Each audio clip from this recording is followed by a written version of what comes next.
All right.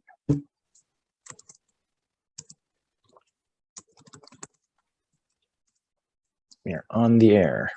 Okay, so yes, we are recording today's this evening's event, and we will have it available on the NAP San Jose YouTube channel.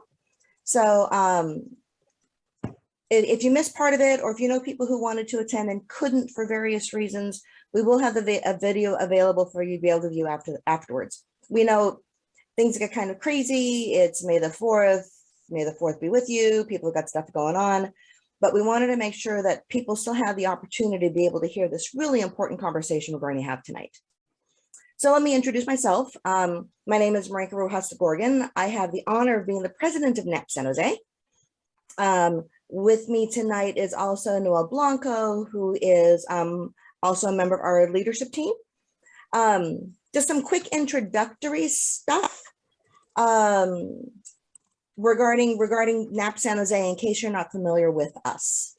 So NAP in general is a national organization that we've been, actually, this is our 40th anniversary year. So we'll be having a big celebration later on this year. We are the premier Pan-Asian and Pan-Professional leadership organization.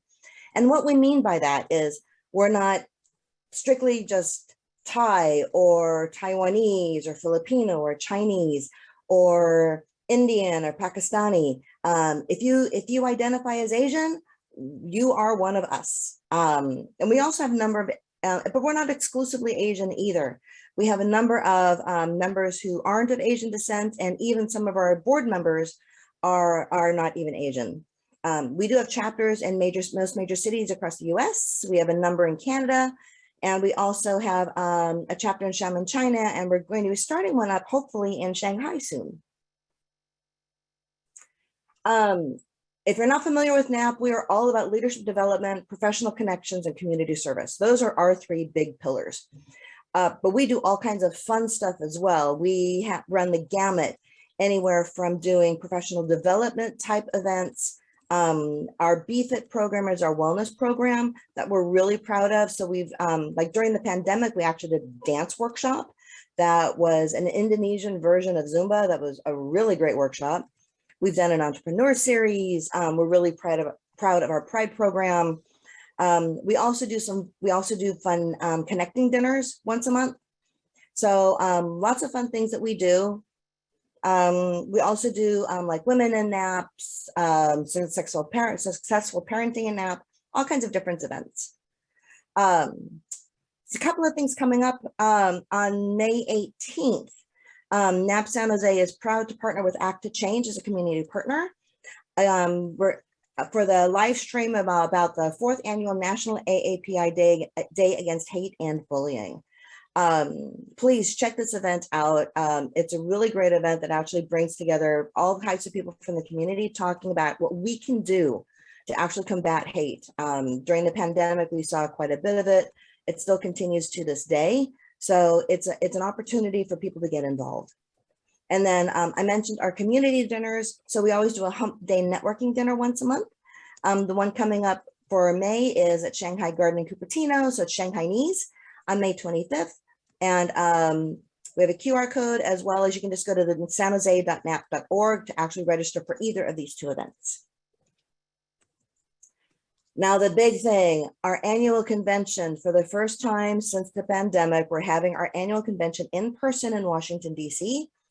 It is a very packed 3 days of all kinds of presentations, workshops. Check out the website, leadershipconvention.org. NAP members do get a discount for registration. So it's definitely something to take a look at. And like I said, we're really excited because we haven't had our convention in 2 years. In person. Oops. We haven't had it in person in 2 years. Yes, sorry. We've been doing it virtually for the past 2 years. This is the first time doing it in person. So we're just excited to be able to do that again. So NAP San Jose's leadership team, if you're interested in a safe space to be able to practice your leadership skills, we are currently recruiting for a couple of leadership positions. Our Chief Membership Officer and our Chief Programming Officer. Benefits, you get attendance at exclusive NAP leadership events like the National Leadership Academy. This is a 2-day academy that is only for NAP chapter leaders. You get mentorship from a nationwide community of leaders. We're talking people from executives at companies like Macy's, UPS. One of our board members is Jane Hyun, breaking the bamboo ceiling. So you get an opportunity to actually get to work with Jane. You get special discounts for NAP events. We actually provide financial support to be able to attend national events. And then, of course, you also get a free chapter membership. And then if you're just interested in becoming a member, our annual membership fee is cheap. It's $40 a month. You probably spend more than that on coffee a month. So you also get exclusive members only events. You get priority registration.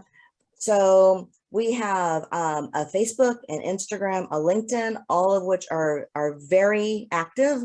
You can also check out our website for more information. And that's pretty much it. If you have any questions regarding anything regarding NAP San Jose, please feel free to email us at hellosanjose@nap.org.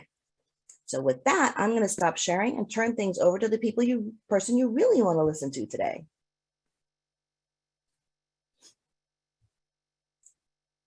All right, Awesome. Ryan, all yours. Thank you so much, Marinka. Thank you so much, Marinka and Noel, for having me. And hello, everybody. My name is Ryan Takemiya. Let me go ahead and go through the awkward process of sharing my screen and making sure that everyone can see it.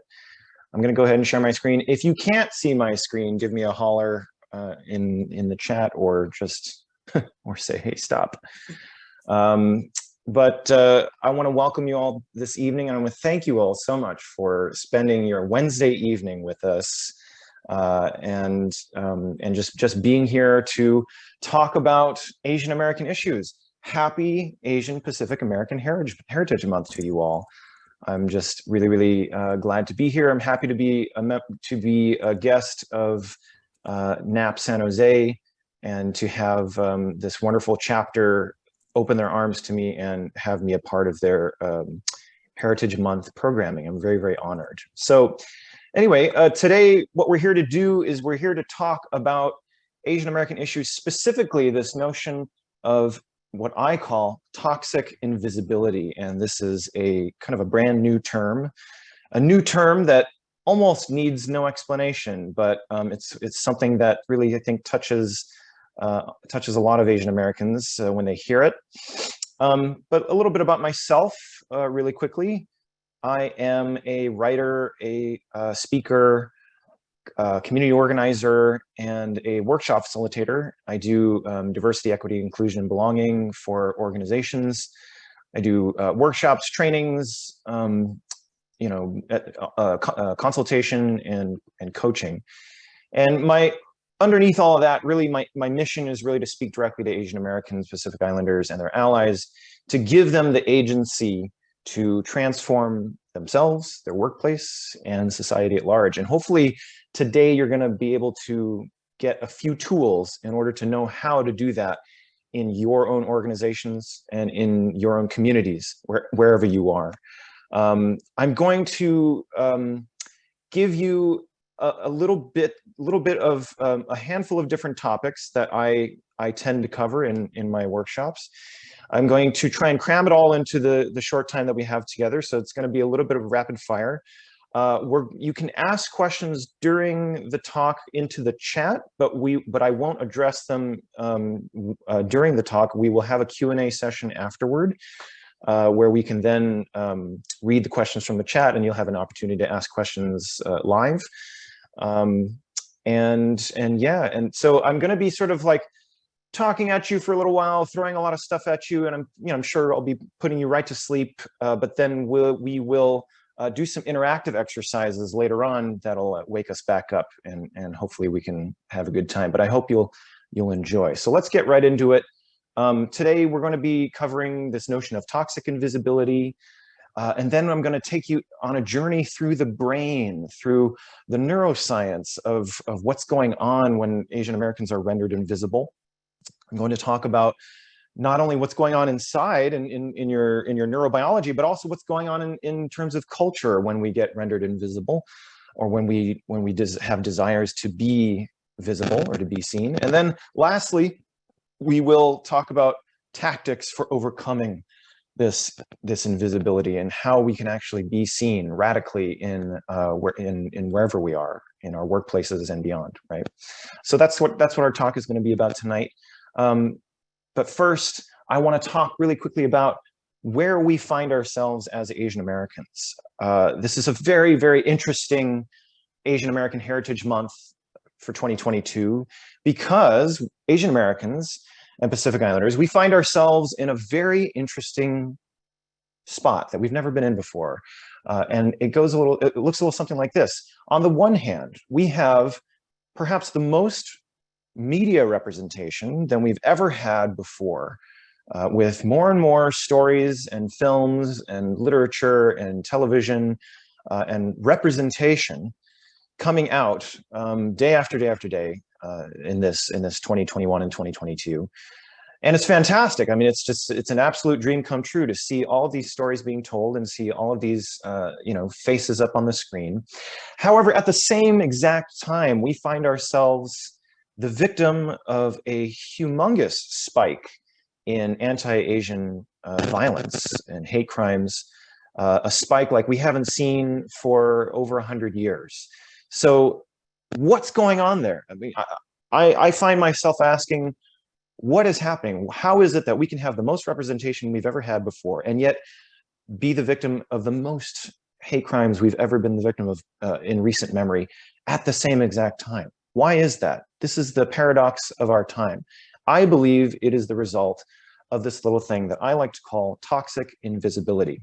This is a brand new term that I developed with an Asian American psychotherapist by the name of Stephanie Lee, who is she's a practicing therapist here in the San Francisco Bay Area, where I am located. We worked together to create these workshops, and she introduced the term toxic because, as a therapist, and a psychotherapist, this is a term that is used often to describe situations that are sort of overwhelmingly destructive and sort of seeps into everyday life, right? When things are toxic, you can't get away from it. It is all around you, and it destroys you. But even though this is a new term, it sort of needs no explanation, because whenever I describe it, whenever I say the word toxic invisibility to Asian Americans, they kind of already know exactly what I'm talking about. But for the sake of explaining it, I'm going to let's talk about it. Let's talk about what this means and what this means for us now here in 2022. But before we talk about now, let's talk about a little bit about the past and talk about where this comes from. So this is a little bit of a pop quiz for you, and you can, I'm going to ask you a question. You can type it into the chat.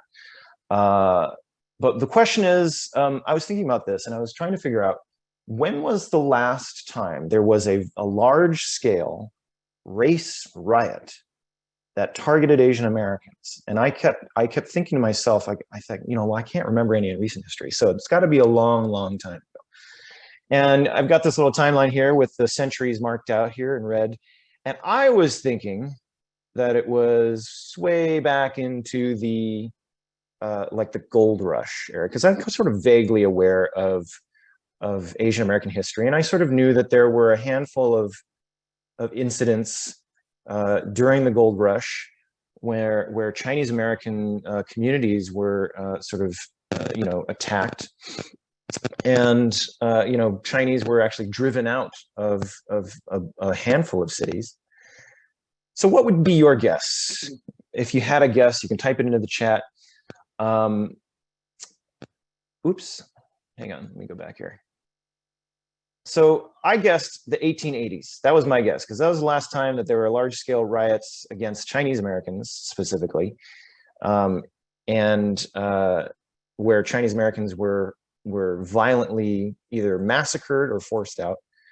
Somebody just said the internment. I don't really count that as a race riot necessarily, although that's an excellent point to bring up. But the actual answer is right here, right in 1930. When the Watsonville race riots of 1930 in Watsonville, California, where a crowd, well, not a crowd, but over 500 white residents of Watsonville stormed the Filipino neighborhood and attacked Filipinos for a number of days, actually, over the course of a number of days. So this is in January of 1930, where some people were actually murdered, and dozens were injured and driven out of Watsonville. This is the last time there was a large-scale violent race riot that targeted Asian Americans. And then, of course, in 1942, you had the large-scale removal of Japanese Americans into internment camps, right? So my point here is that it wasn't all that long ago. 1930 is less than 100 years ago. 1942 is even less. And in fact, we all have met people who were alive during that age. I mean, my grandparents were alive in 1930 and 1942. My grandparents actually experienced the Japanese internment.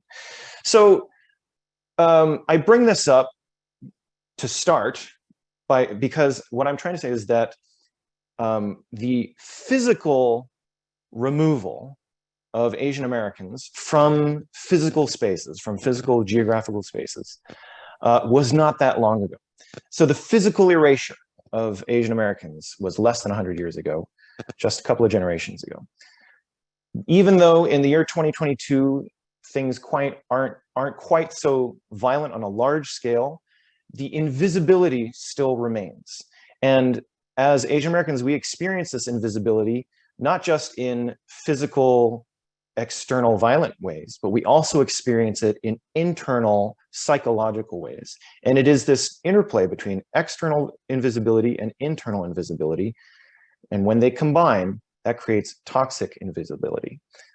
So when I talk about external forces of invisibility, what I mean are the big things: racism, white supremacy, stereotypes due to American wars, the long 1,000-year legacy of Orientalist fantasy, which has created a number of different myths myths or misperceptions about Asians and Asian Americans, including the model minority myth, which of course is the myth that we're all doing just fine and that we don't need any help, and that we're all excelling because of hard work and determination. Then there's the perpetual foreigner myth, the myth that we will never be true Americans, even though we were born here, and even though we may have grown up here. And then, of course, there's the monolith, the idea that the myth that we are a monolith, that we are a nameless, faceless mass of people who lack individuality.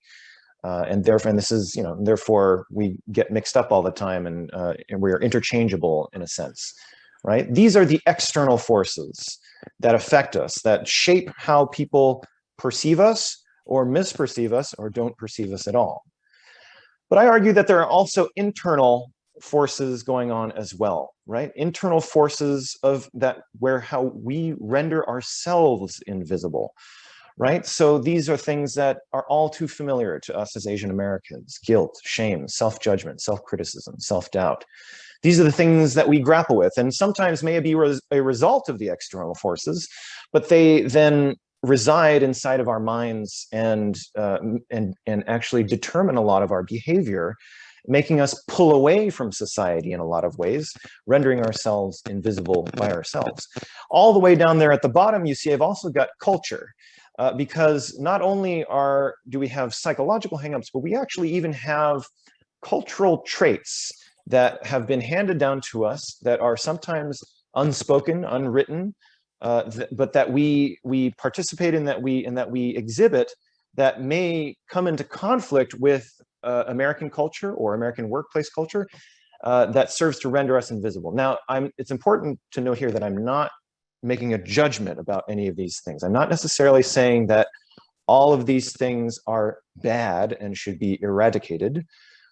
In fact, I'm going to cover a little bit later on about how a certain amount of guilt and shame is actually a good thing, is actually what helps us act right in a lot of situations.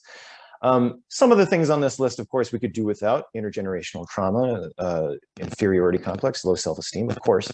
But these are the things that just exist inside of our minds. This is just a short list of all the things that exist inside of our minds that serve to render us invisible in many different ways. And we'll get into those in a minute. So these two things combined, external invisibility and internal invisibility, combine to create toxic invisibility.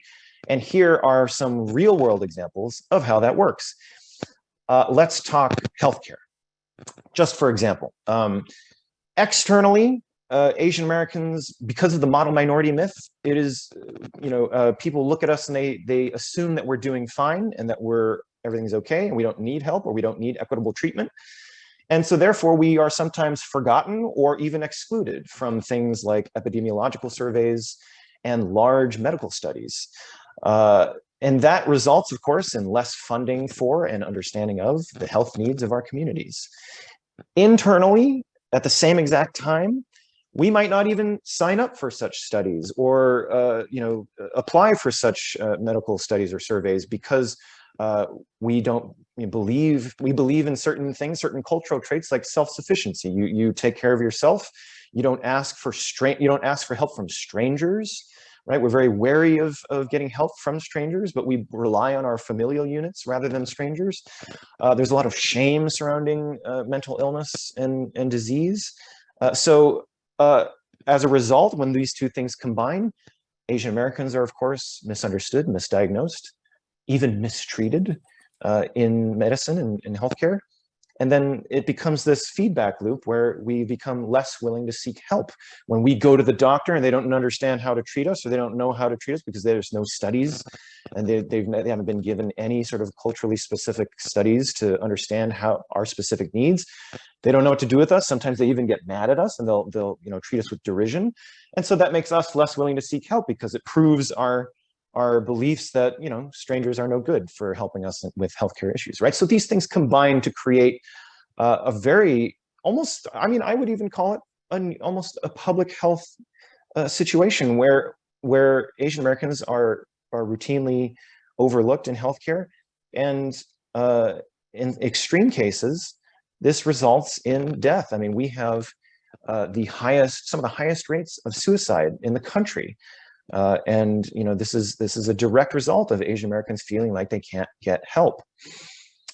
Let's talk business, right? This is something that as you all, as professionals, working professionals, you might be very familiar with, right? So externally, we face something called the bamboo ceiling, right? Where higher management looks at us or doesn't look at us or sees us as, again, the model minority, the perpetual foreigner, or as a monolith, and does not consider us for leadership positions, highly visible work, or equitable treatment, right? The bamboo ceiling. It's been much talked about. But at the same time, we have internal barriers that are preventing us from going out and asking for what we want or trumpeting our own successes, right? So we have a bunch of cultural traits that are almost diametrically opposed to the way American workplace culture works, right? So respect for elders and respect for authority makes us, makes it so that we have a hard time disagreeing with people who are in positions of authority over us, or talking, or, speaking out against, or, arguing with people who are in authority over us, right? We favor group harmony over individual needs, right? We put other people before ourselves. This is, this is a direct result of our communalism. We have an incredibly different conversational style than Americans and Westerners and the American workplace, right? So our conversation style relies a lot on modesty, humility, speaking softly, not talking over other people, not interrupting, not bragging, all of these things. Like it's almost just literally the opposite of what American workplace culture demands. So again, you put those two things together, and what do you get? While we represent 13% of the US workforce, we are only 6% of executive roles. And that is literal dollars that we are missing out on, because we're not getting promoted, we're not getting raises, we're not being considered for leadership. it's literal dollars that we're missing out on. So that's the result of that toxic invisibility in the workplace. You can do this with anything: politics, media, any industry you want, tech. You can look at it, and you can look at the external forces, and you can look at the internal forces, and you blend those two things together, and it results in us being underrepresented, under-resourced, and sort of forever propping up other people's stories and other people's successes while ours go overlooked. So this is the sort of the real world, what happens in the real world, and how it is really, really starting to affect us negatively. And this is how I believe that we can have all this representation with all these great movies coming out and everything like that, but at the same time we are still rendered invisible in so many places, in every single industry, in almost every corner of American society. But let's talk about how this is affecting us inside, how it's affecting our brains, really. And we're going to turn inward here for a little bit. We're going to talk about what's going on inside our brains when we are rendered invisible. But all is not lost, because I'm going to then talk a little bit about how we can then turn the tide and hack our own brains to make ourselves feel more visible and to be more visible to others. We're going to talk a little bit about neuroscience. This is fun stuff. I really enjoy, neuroscience, even though I'm not a scientist. But there's some really fascinating, high-level concepts here that are really, really interesting here. So this is another chart from my psychotherapist friend. So when you are rendered invisible in the workplace or in healthcare or in society, when you experience an incident that triggers you, what happens is you go through something called a stress response. Now, if you look at this chart, I know there's a lot going on in this chart, but you don't have to read everything on the right, but basically just take a look at the three bars here. Look at the green bar at the bottom down here. All this green area down here, this is what I like to call the comfort zone, or a place where you are ready for social engagement. When you're in this green zone, you feel resourced. You feel like your needs are met. You feel comfortable. You feel safe. You feel connected to the environment around you. And when you feel that way, like when you're at home, or when you're with your friends, or when you're with your family, you feel open. You feel open to new ideas. You feel compassionate. You're ready to give people the benefit of the doubt. You're ready to listen, right? You feel, well, I mean, not everybody's family, but most families, you feel like you're ready to, you're more willing to take risks because you have everyone around you and you feel safe and you feel like you can do things, right? So that's what I like to call the comfort zone down there at the bottom. The pink zone in the middle there is what I call the panic zone. So this is where you exist. This is what your mind exists when you are faced with stressful situations. When you are triggered by something, and something triggers this survival response that tries to get you out of that scary or stressful situation. This stress response happens to us all the time, happens to us every single day. Some people, sometimes multiple times a day, depending on where you work. You might have a crazy stressful work office, and this might be very familiar to you. Basically, when you get triggered by something, your body sets in motion a chain reaction of things that cause your body to prepare itself to fight or flee to survive, right? And this is left over from the primal days, from when we were, from the prehistoric era, when we had to move fast and we had to react fast to threats, right? Obviously, when a tiger jumps out of the woods, your body needs to snap itself out of the comfort zone and into the survival mode zone in order to get you out of there, to get you away from the tiger, right? So it prepares you to either fight the tiger or run from the tiger. So in either case, your body emits a lot of adrenaline and cortisol, which is designed to make your lungs fill up with air faster, makes your heart beat faster, and sends more oxygen to your muscles and extremities, preparing you for action, right? This is the result of this is when we start to feel things like rage and anger, or on the other hand, fear and anxiety and worry, like you either want to fight or you want to hide, right? If that stress continues, and if that stressful situation continues, we then enter into what I call the sort of life preservation mode up here within this blue area, where we freeze. You've probably heard of fight, flight, or freeze response, and this is what we talk about here when we mean that. Basically, up to a certain point, your body is ready to fight or flee, but after a certain point, when it realizes that it cannot win the fight, nor can it run, the body decides to do something very different. It decides to freeze, and it decides to shut down in hopes that whatever is threatening you will pass and you will have time to recover.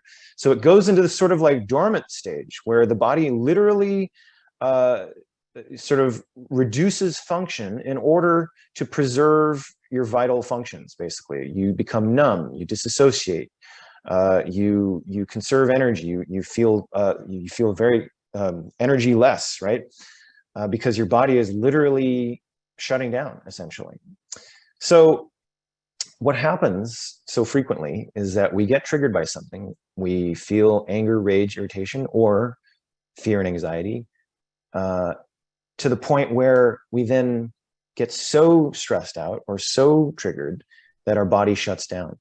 Now, eventually we do come out of this. We do deactivate, as it says here. We do calm ourselves down and eventually come back down to the comfort zone. But sometimes, if we don't know how to regulate this process, that process of deactivation might take a long time. It might take hours, days, weeks, months even.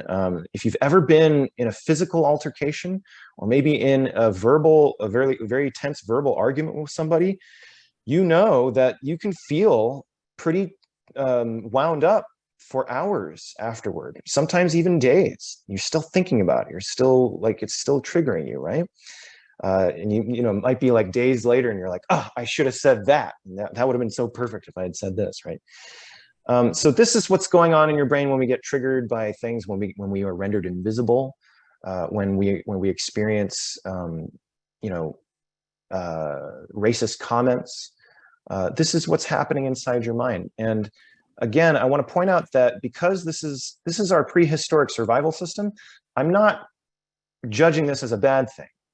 This is actually, again, we've needed this in order to survive for as long as we've survived. So it's not necessarily bad that we get triggered into the fight-flight response. And you can't really eliminate this response. This is the body's natural response. What's bad is when we get trapped. We get trapped right here into this panic zone right here. And I'm going to show you how that works. Even though we have removed a lot of the physical threats from the prehistoric era, right? There are no more tigers attacking us. We now have replaced them with existential threats, psychological threats, and other threats that we experience on a day-to-day basis. And not only that, but modern society has made it so that we get caught in feedback loops all the time, every single day. Where not only do we get triggered, but sometimes we'll get triggered by ourselves, like when there's not even anything around us. Like some of you may have even experienced this, where you just start feeling anxious out of nowhere. Your heart starts to beat faster, you get a little sweaty, and because your heart is beating faster and you're feeling sweaty, you feel more anxious. So now you're anxious about feeling anxious, right? So you just triggered yourself into this fight-flight response. And then sometimes you get triggered, right? You feel ashamed for getting triggered, and then you feel ashamed for feeling shame, right? And then you get in this feedback loop over here where you can't ever get out of this cycle, essentially, of the panic zone. You sort of live in the panic zone. This is kind of like, and when people live in this panic zone, they are often irritable or emotionally unpredictable, right? We've seen this a lot. We see this all the time in offices where there are people who are overly aggressive and angry and frustrated pretty much all the time. It's because they exist here in this panic zone, in a nonstop state of panic and sometimes even up into the freeze zone, which is really bad to sort of exist there all the time. So here's where that triggering and that survival response to stress then turns into shame. And that has to do with the personal narrative, or the inner critic, as therapists call it, AKA the stories that we tell ourselves about ourselves, AKA Asian Americans' worst enemy, is our personal narrative. This is where a triggering event gets turned into identity or absolute truths about ourselves, is when we consciously or unconsciously tell ourselves the story of what just happened. So it happens like this. When you are about to be presented with a stressful situation, a lot of times your inner personal narrative will make a prediction. And this is a future tense. This is a prediction of how you are going to fare in this stressful situation. And you will tell yourself this story and you'll say, man, I am really going to mess this up.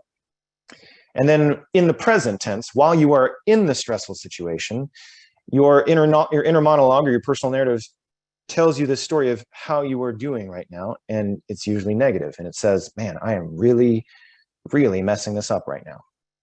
And then even when the stressful event has passed, your inner narrative in the form of memory looks back on the situation and gives you another story, judging how you did. And you tell yourself, man, I really, really messed that up. All those three things combine, the prediction of it, the present tense and the past tense, combine to create an absolute truth about yourself that you tell yourself about yourself. And that becomes, in a way, it becomes your identity. You say to yourself, I am really bad at this thing. I have to resist the temptation to even to tell myself these things as I am doing presentations. The temptation to tell myself inside of my own head, I am really messing up this presentation right now. Wow, that is really, really bad, right? So these are the stories that we tell ourselves about ourselves every day, all day long. You might not even realize it. You might not even know that you're doing it, but you do it. In fact, I've caught myself doing it in so many small and tiny little ways. For example, there was a long time where I realized that I was getting up every single morning, and when I looked in the mirror, I would look at my hair and I would say, God, I have terrible hair. My hair is so terrible. I look like a mess. I'm a mess. Every single morning I would do that in the mirror. And I didn't realize that I was doing it until one day, like I think I actually said it out loud, and I realized that I was telling myself this terrible story, right? And because I was telling it to myself every single day, I believed it, and it became a huge part of my identity. And now I'm actually very self-conscious about my hair because I kept telling myself this weird story in the mirror every single day, and I don't know where it came from, but at least I was able to identify it and figure out that I was doing that, right? So I'm sure that there are stories that you tell yourself about yourself. If it's kind of a neat exercise to sort of become self-aware of that, to catch yourself. Because this is where we start to render ourselves invisible, right? This is where it starts. It starts with these stories about these negative stories about ourselves. So if you can become aware of those stories that you tell about yourself, then that's the first step. And a great way to do that is just write them down. Just write them down and see if you can catch them, right? I find myself telling stories about myself every time I drop something. When I drop something, I'm like, God, I always drop things. And there's that story right there. There's that absolute truth. I always drop things. Always. That is an absolute truth that cannot be bent, right? That is just, it's always, right? You can't say anything against always. So these are the things that we need to become aware of. And again, not necessarily eradicate, but become aware of, so that we can then parse them out between what I call healthy shame and toxic shame, because there's a difference. Now, shame is, like I was saying before, shame is actually part of that survival mechanism. We developed shame in order to help us remain a part of a group, so that we wouldn't get ostracized from a group, right? Shame actually helps us act right and helps us understand how to follow the rules of a given community or society. So shame can actually be good. A healthy amount of shame is a good thing, right? You've all heard of people who have no shame, right? And that's a bad thing. If you've got no shame, then you're kind of terrible and you say things, you hurt people, right? But shame actually tells you when you've hurt someone, when you've done something wrong, you've broken a rule. So there's a certain amount of healthy shame that we actually need to hold on to help us course correct. But it becomes toxic when that shame keeps repeating itself to you over and over and over again, to the point that you believe you are a bad person, and you then start to retract yourself from that community, right? Healthy shame actually propels you to connect and apologize with people, right? It propels you to want to connect closer so that you don't get ostracized. Toxic shame makes you want to pull away and hide, and you've become so ashamed of yourself that you don't believe that you are worth anything, and that you don't believe that you're worth connecting with and connecting to this community with. So there's two different types of shame there, right? Healthy shame and toxic shame. Okay, this is how our brains get affected negatively, but there is hope. Don't worry. There are a few neurobiological concepts that I want to go over with you that offer a little bit of hope. And the first one is this notion of neuroplasticity. And this is the ability of our own neural networks in the brain to change, to literally regrow and reorganize. Now, this wasn't believed for a long, long time. Only up until recently, actually, it was common knowledge or common belief that the human brain didn't develop past a certain age, and once it hit that age, it was set in stone. It could no longer learn new things. It could no longer change or rewire itself. It could no longer develop new brain cells or anything like that. And this was like science. But recent scientific studies and just experiences tell us the opposite, and tell us that this is not true at all. In fact, the brain can rewire itself. It can heal itself, and while it may not be able to grow back after suffering severe injury, it can make up for its lost functions. And a perfect example of this is Gabby Giffords, Congresswoman Gabby Giffords, who in 2011 was shot a number of times in an attack, and even shot in the head. And actually she survived, but she lost her ability to speak. And under the old science, she never would have regained that ability to speak, because that part of her brain that controls speech was gone. But over the past 10 years, she has been working really hard at speech therapy, using speech therapy and even music therapy to help rewire her brain so that different parts of her brain are able to then pick up the load for speaking. And she can now talk. She is by no means fluent, but she can speak and she can make herself understood. And this is a miracle that would not have been believed a few decades ago. So my point here is that the brain can be changed, and that'll come into play in a little bit. And here's how we can change the brain through synaptic strength. And what this means is that our neurons literally can become stronger. The more you think a certain thought, the more that neural pathway gets stronger in your mind. And this is kind of a basic concept that we all kind of know, because it's how you learn things, right? The more you do it, repetition, the stronger it becomes in your mind, the easier it is to memorize it, the easier it is to return to that thought. It's like pathways in a forest. Your neural pathways are just like pathways in a forest. The more you walk a trail or a pathway in a forest, the flatter it becomes, the wider it becomes, the more visible it becomes, right? Because the more people tread on it, the more people walk on it. Like in this photo, the trail on the right. Now the trail on the left is the trail less taken, right? So just as in the forest, if you don't use a thought or a specific skill as much, just like a trail in the forest, it becomes overgrown, it becomes less visible, and sometimes it even disappears. The forest takes it back, right, and grows over it. The same is true in the brain. If you don't use it, you lose it. And this is true not just with building skills, but also accessing memories. So when you access a certain memory, a particular memory that maybe you like over and over and over again, that memory becomes stronger the more you think back on it. Similarly, the more you think back on a shameful or embarrassing situation, the stronger that becomes in your mind, the stronger that memory becomes in your mind. And sometimes that can become one of the stronger memories that you return to a lot. And, you know, it sort of crowds out, and all of the other memories, the good memories, tend to fade away. And again, this is a big problem for Asian Americans because we tend to dwell on memories of embarrassment and shame and where we you know, of guilt, right? So when something bad happens, when an embarrassing thing happens, we really remember it, and then we return to that memory, and we let it, of course, in a healthy way, we let it affect our behavior, but in a toxic way, we kind of keep returning to that memory over and over and over, and we keep thinking to ourselves, God, that was so embarrassing. I can't believe I did that. Oh my God, I can't believe I did that.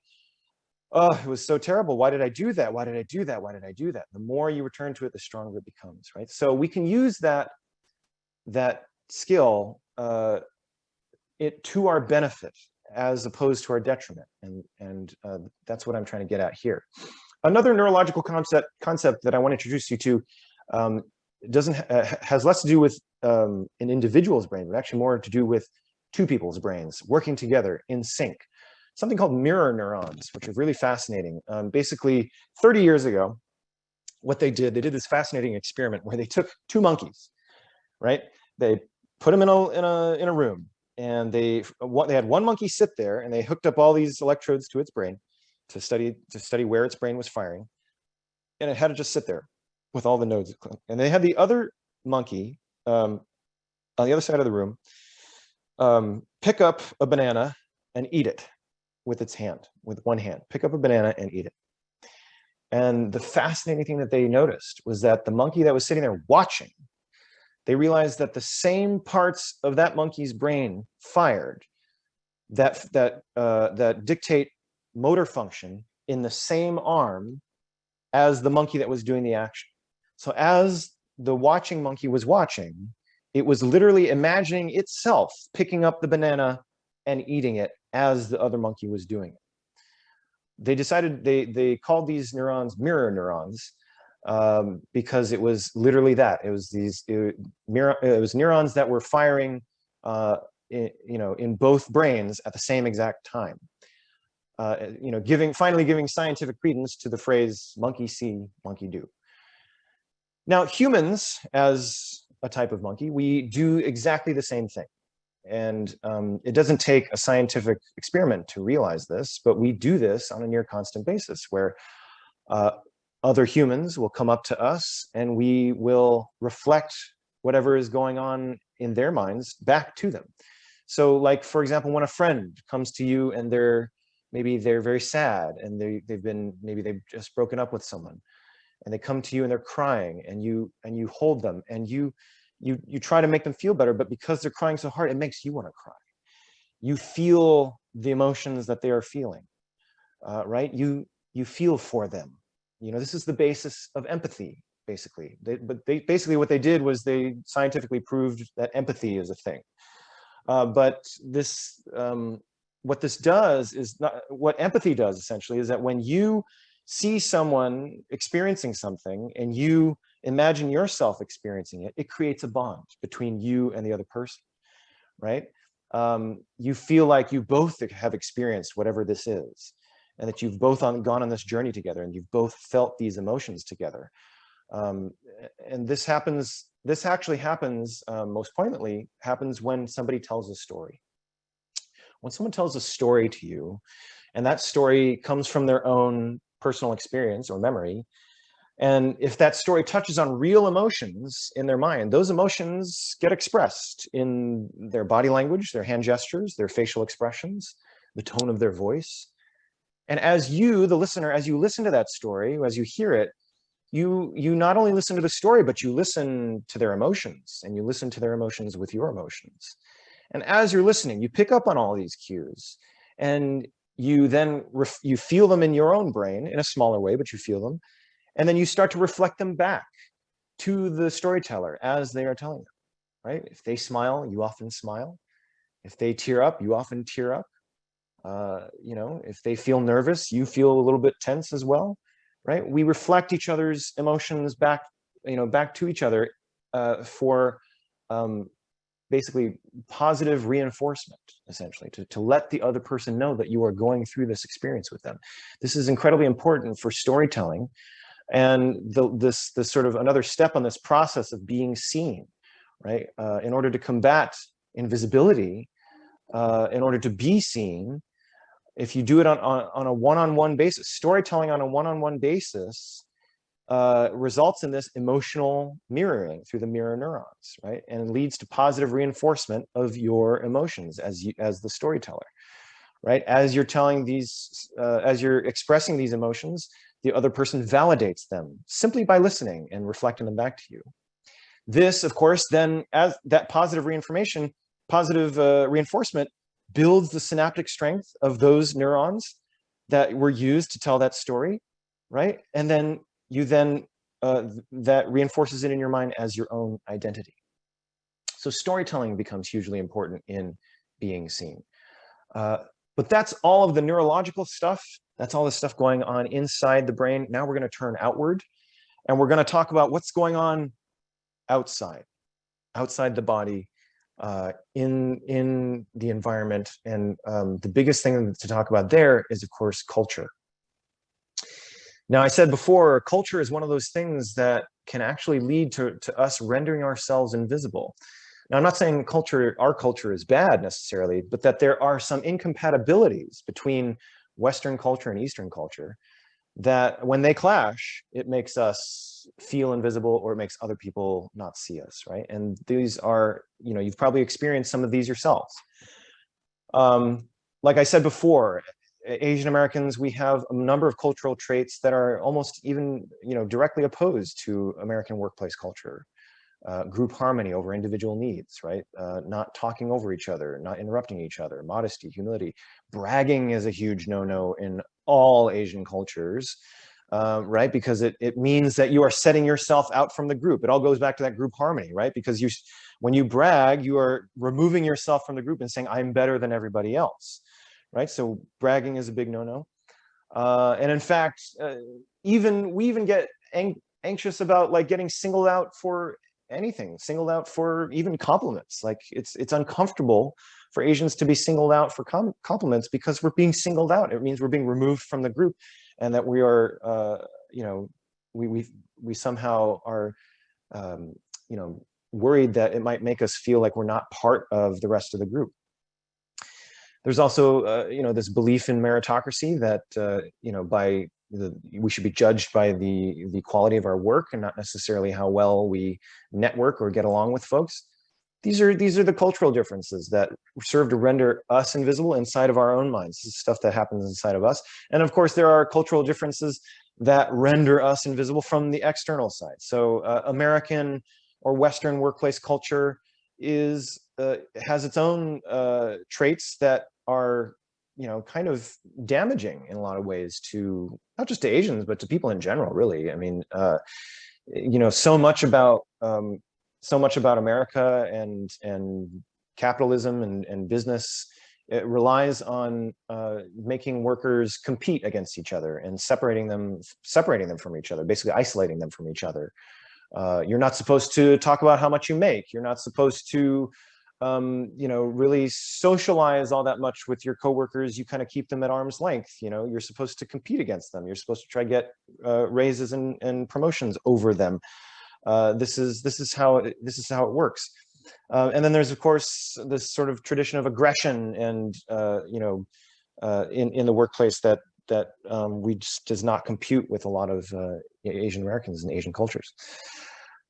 This is also a kind of one of those points where I like to have people think about, well, have you experienced any of these culture clashes yourself? And if so, can you name them? Can you write them down? Can you pinpoint those moments?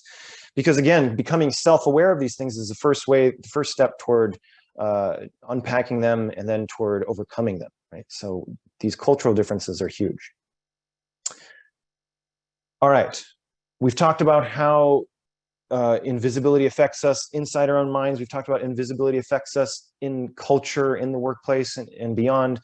Let's talk about solutions, right? Because we're not just here to talk about the things we already know about. Let's talk about how to get over it, how to overcome it, right? I have a 4 sort of main ideas that I would love to pitch to you all here today, and that they're the 4 R's here: regulate, reclaim, reinforce, reinvent. And what I mean by that, number 1, regulate your nervous system. Learn to regulate your nervous system so you are less reactionary and more intentional.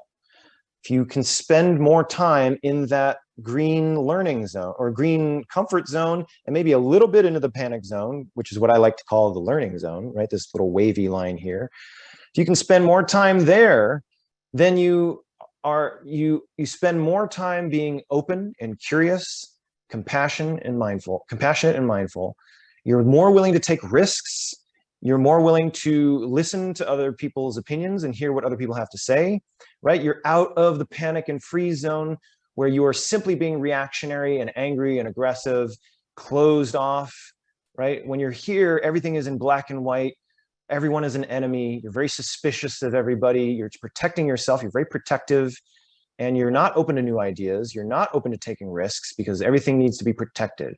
But when you're here, sort of dipping in and out of the panic zone, but like mostly in the comfort zone, you are much more open and engaged and ready for advancement, ready for new things, ready to be a leader, really. And the ways that we do this, there are a lot of different exercises that you can do, and these are all things that we take from therapy practices. There are grounding exercises, breathing exercises, centering and self-soothing exercises. There are exercises that you can do that revolve around the brain-body connection, which is called somatic tracking. You can also do a needs check, which is where you check to make sure that all your needs are being met, and to see if any of your needs are really being threatened.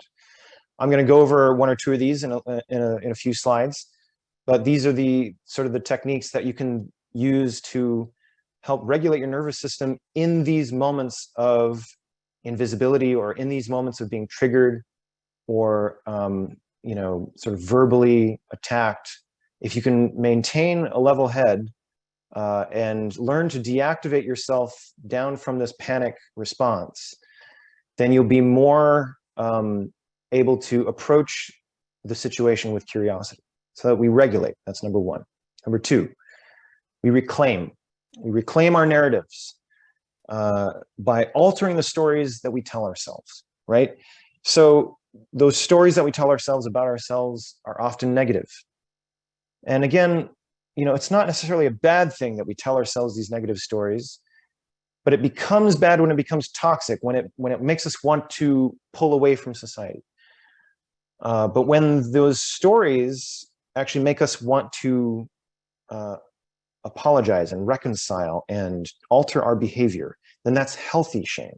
And we want to incorporate those things into our narratives as lessons, not necessarily as failures, but as lessons, right? Toxic shame is all about failures. You did that wrong. Everything you do is bad. You're a failure. All this really like harsh judgmental stuff. Healthy shame teaches you a lesson. It says, well, you did that wrong. Maybe in the future, if you did it this way, it would be better, right? That's the healthy shame. You want to be able to extract the nugget of knowledge from that shame and translate it into a lesson. And if you can do that, then there are no failures. There are no failures, only lessons, right? So if we can reclaim our narratives like that and change the way we talk to ourselves about ourselves, it will have a huge difference, right? So that means changing toxic shame from healthy shame, finding the lesson, flipping the story, flipping the script, essentially. And I'm going to talk about some of those techniques in a little bit. Third, reinforce that story. So now that we've changed our story, now that we've regulated our nervous system, we've changed the story of shame into healthy shame. Now we need to tell that story and tell that story to other people so that they can reflect those feelings back to us for positive reinforcement and validation of those feelings. That way, when we tell the story and have everything reflected back to us, it becomes part of our identity, right? So that lesson that you learned from the shame, you tell it to someone, not only do they learn the lesson, but then it becomes part of your identity as well. And then you've just created a bond. You've created a stronger bond between you. You now feel closer to that person that you just told the story to, right? And this can be incredibly helpful in any situation, but in workplaces as well, where building strong networks is important, right? If you want to network with people and you want to build strong connections, this is the way to do it, to tell stories and to be emotionally honest, to access your emotions and reveal them to people that you want to connect with, right? So this involves crafting stories, telling stories, active listening, right? Listening to people as they tell their stories, developing story circles, and actually literally getting into the practice of speaking, of literally speaking, right? Because you can't tell a story, just without talking. So you gotta talk in order to tell a story, and you gotta talk in order to speak, in order to give presentations and whatnot. So this becomes incredibly important when we also want to just communicate in general in the workplace. If you're just giving a presentation, being able to tell, pepper that presentation with stories is hugely valuable. And lastly, we want to reinvent, and this is where we take culture and we literally shape culture to fit us, right? So if your workplace culture is toxic, or if your workplace culture renders you invisible, the idea is not to change you to fit the culture, but change the culture to fit you. So many people out there will recommend that Asian Americans, well, you just have to be more aggressive. You got to be more aggressive. You got to interrupt people more. You got to stand up for yourself. You got to brag more. But this is so out of character for a lot of us that to do that is really changing yourself. I mean, that's really just being someone that you're not, right? So instead of changing yourself completely, then why not change the culture in order to better fit an Asian American, individual. So this involves something called cultural synthesis, which is a bit of complicated to get into, but essentially what you want to do is you take one culture, you take another culture, and you synthesize them together to create a third culture. And this is especially poignant for Asian Americans because we are of two cultures, right? We are of an Asian culture and we are of American culture. So we have this ability to take those two cultures and to synthesize them together to create a third culture. For so long, we've been taught that being the product of two cultures was a bad thing. It was something to be made fun of. It was something to feel bad about, to feel like lost about, to feel lost in between those two cultures, right? It was always a negative thing. I'm here to tell you that it's like a superpower. Being the product of two cultures is amazing because whereas a lot of people only have one way of looking at things, one way of doing things, and one way of solving problems, as product of two cultures, we have two ways of doing things, solving things, and looking at things. But not only that, this is what's so incredible about this. It's not only do we have two ways, the American way and the Asian way of doing things and solving problems. You put those two things together and you've created a third way of solving problems. And then not only that, but on top of that, this process of cultural synthesis itself becomes a way of solving problems itself. So this is incredibly powerful and has so many ramifications for not just changing workplace culture, but changing American culture on the, as a whole, I think, and our place, and it has such ramifications for our place in America, right? I mean, we as Asian Americans, we've always, wondered, do I fit in here? Do I fit in there? Am I this or am I that? Well, what if you stopped asking that question and actually started answering it by taking those two things together and creating a third way? So the example that I love to give is this. In offices, a lot of times what will happen is Asian Americans, like in a meeting, for example, Asian Americans will be sort of reluctant to interrupt and reluctant to talk over people. And so a lot of times they want to say something, but they get steamrolled by other people, and then the meeting is over and they didn't get a chance to speak. Right? I'm sure this has happened to you a number of times. That happens so often. Now, traditional career development people will come in here and say, well, you have to stand up for yourself, you got to interrupt, you got to be more aggressive and be more American, right? I like to think that there is a different way, right? So there's the American way of being aggressive and interrupting. There's the Asian way of waiting to be called on, right? And neither of those are working for us. So if neither of those are working for us, what if we put them together? And the way that might look is it might look something like this. In a meeting, if there are, let's say, 2 Asian Americans in the room and everybody's talking over each other and interrupting each other. Now, me as an Asian American, I don't want to interrupt for myself, right? Because that would feel like I'm taking time for myself. It would put me in the spotlight. And I feel nervous about that. I feel a lot of anxiety about that. I'm not going to interrupt for myself. That would be too American.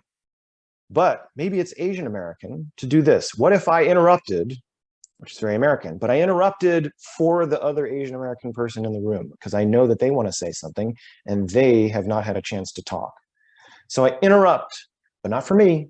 I interrupt for another person, right? So that they can feel seen and they can feel heard. And that jibes well with my feeling of group harmony and trying to put other people before myself. But I had to do the American way at first in order to interrupt, in order to get the word in so that that other person could talk, right? This is how cultural synthesis works. It's just one example, and examples abound, and we could take this process and apply it to anything really. So this is where the possibility lies, is right here in this diagram here. This is where possibility lies of becoming seen, becoming radically seen in our own way, rather than relying on the American way of being seen or the Asian way of being seen, right? There's a different way that we can be seen as Asian Americans that is truly of ourselves, that is truly us, right? But it involves creativity, and it involves invention. And this is the essence of invention right here.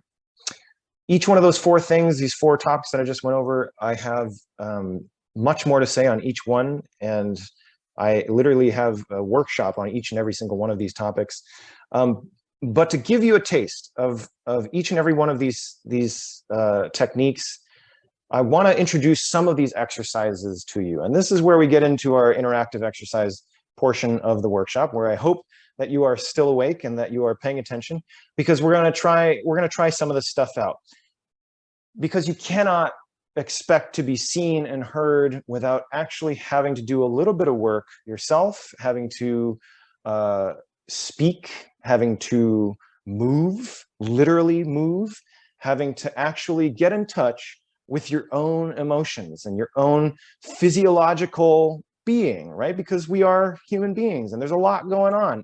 And a lot of times we're sort of taught to ignore everything that's going on inside in order to just get our work done and just get through the workday, right? But I want us to return to our physical bodies so that we can properly understand ourselves, understand what's going on inside here, and then speak it and share it with others.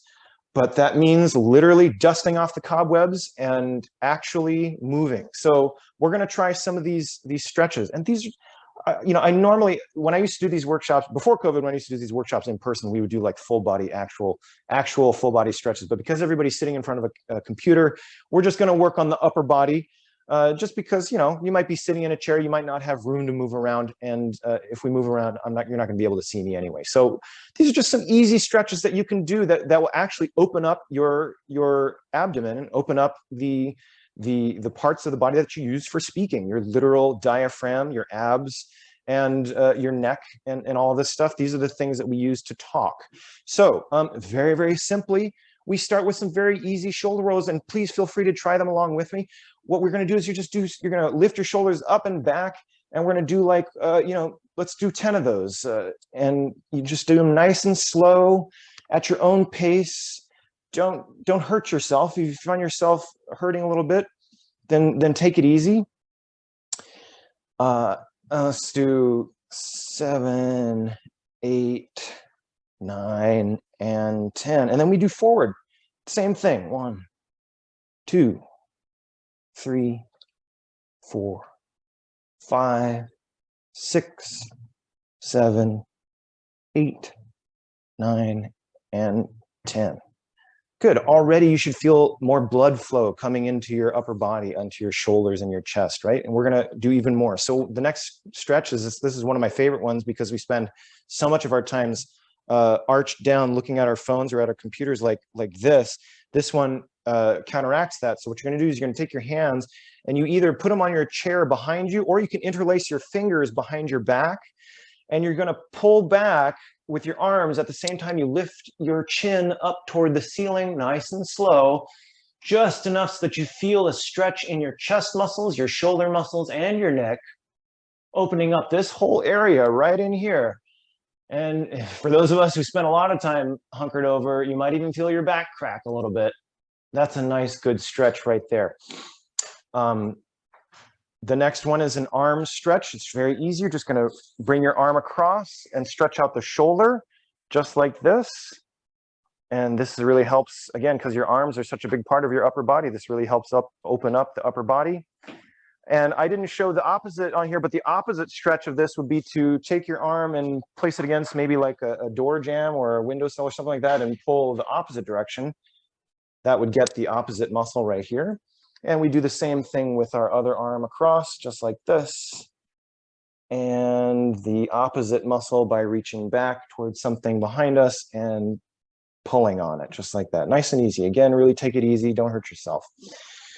All right, now we're really starting to feel blood flow coming into our shoulders and down our chest, right? Now we're going to open up the sides, our rib cage. This is really important right here. So we're going to take one arm, let's take our right arm and reach over to the left. And literally you can do this in your chair. You don't even have to get up, right? You just reach over and open up that rib cage on the side. This opens it up all the way right here. This is going to help you breathe. Hold that for just a few seconds and then come back to center and do the same thing on the other side. We're going to open it up on this side. Oh, that feels great. Oh my God. Okay, and bring it back to center. And last but not least, we're going to do a neck stretch. Now, this one is I really want you to be careful because the neck bones in your spine are very delicate. So just very softly, you're going to take your right hand and place it on the left side of your head, and just let the weight of your hand sort of pull it down. And as you can see in the picture, with the left arm, you can sort of reach down to the floor to get that extra stretch in there. But you're just opening up the side of the neck there. Let's not dwell on that too long, because it's nice and delicate, and we're going to do the same thing on the other side. Left hand goes on the right side of the head, just letting the weight of the hand pull the head down just slightly, and you reach down with the right arm. And then as a bonus, you can take both hands and you can put them behind your head and do the same thing forward, or you just let the weight of your hands sort of pull the neck down, just like that. We stretch the back of your neck. Now, these are fantastic exercises that you can do in preparation for telling a story or giving a presentation. Anytime you need to speak in front of a crowd, this will really open up the entire abdomen up here. And then what you're going to need next is you're going to need some vocal warm-ups. This is how we get ready to talk, how we get ready to speak. These are fantastic, and there's actually a lot. There are a lot of different vocal warm-ups that you can do. This is just a handful of them, and these are really, really important just for speaking, because your mouth and your jaw and your whole face is filled with muscles that we don't really stretch. We don't stretch those muscles. We don't massage those muscles. And a lot of us, if we're not on a lot of meetings talking, we don't even use them. So how can you expect to speak if you haven't used these muscles in a while, or stretch them or exercise them at all, right? So actors and public speakers have all kinds of ways of warming up the muscles of the face and warming up the vocal cords in order to prepare yourself to speak and be heard. So the first one, of course, is very simple, very easy. It's just a face massage. You literally just massage your face with your fingers, and you can massage your whole face. You can go everywhere and anywhere. It actually feels really nice to go the whole face. I like to do right under the eyes, but especially you want to pay attention to like the temples and the jaw muscles, right? The jaw muscles are huge. This is actually where we hold on to a lot of tension, is right here in the jaw. We don't realize it a lot of times. A lot of times we sleep with our jaws clenched, and then we wake up with our jaws feeling sore, actually. But this actually helps really loosen up those jaw muscles, helping you ready to talk. And actually, one of the things that we also forget is that our tongue is a muscle.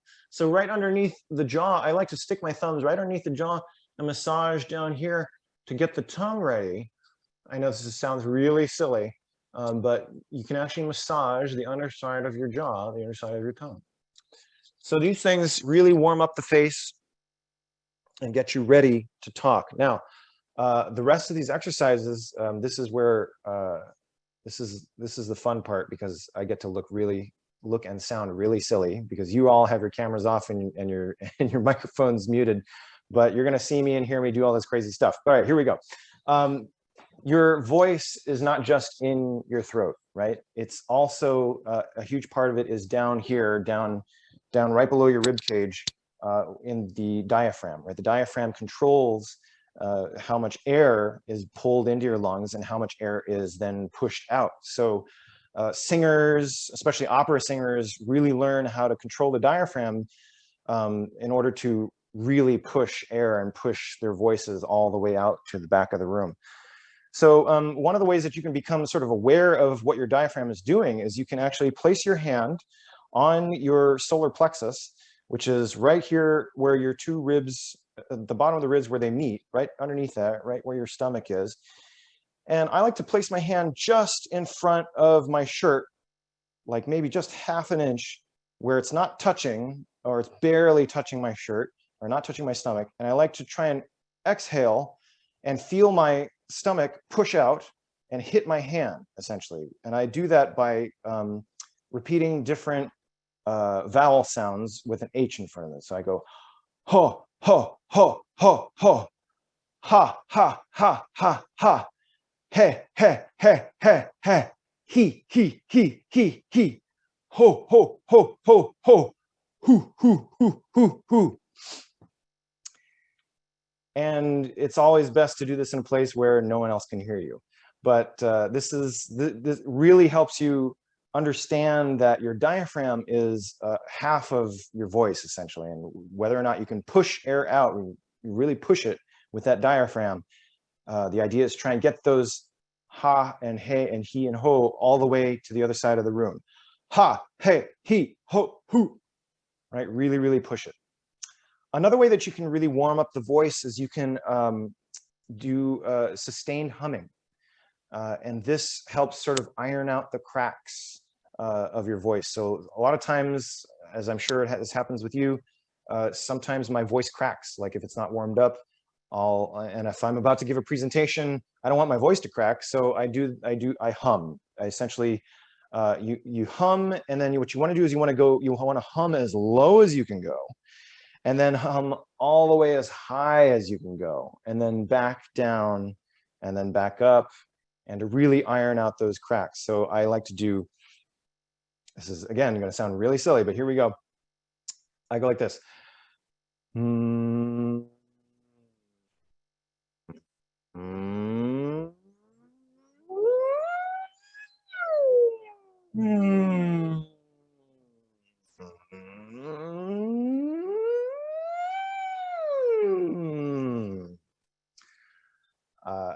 I know I sound like a crazy person, but that really helps get out the cracks in your voice.